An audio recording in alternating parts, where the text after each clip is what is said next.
Hi, this is number 3 in my series, Shelter in Place, Housing, Homelessness, and the Fight for Dignity. Number 3 is called Solutions We've Tried and What's Working. And I want to do this, and I continue to do this because I think we all have a voice. I know we all have a story.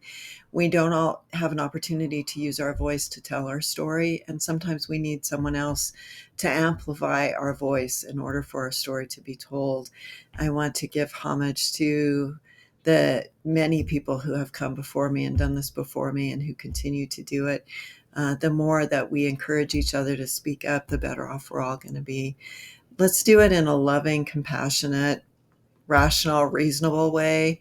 Inciting others to violence is, in whatever way we do it, is never a good outcome for anyone. I've spent a lot of time listening to stories of struggle, evictions, shelter wait lists, tents in snow, people sleeping in cars. But today I want to talk about something else. What's working? Because despite the headlines, there are cities making real progress. Houston housed over 25,000 people in a decade using a housing first model. Salt Lake City reduced chronic homelessness by investing in permanent supportive housing. Missoula is building tiny home villages and wraparound services. These aren't acts of charity, they're acts of power. In this episode, we're evaluating the solutions that have been tried and spotlighting the ones that are actually shifting outcomes. We'll look at Housing First, a model that prioritizes stable shelter without preconditions.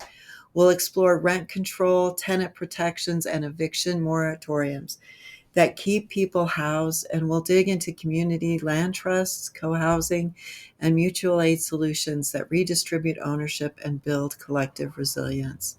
Because the question isn't whether we can solve homelessness, it's whether we're willing to shift the power.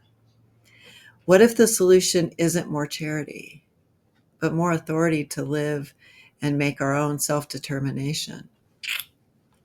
Maybe more personal power. Thank you.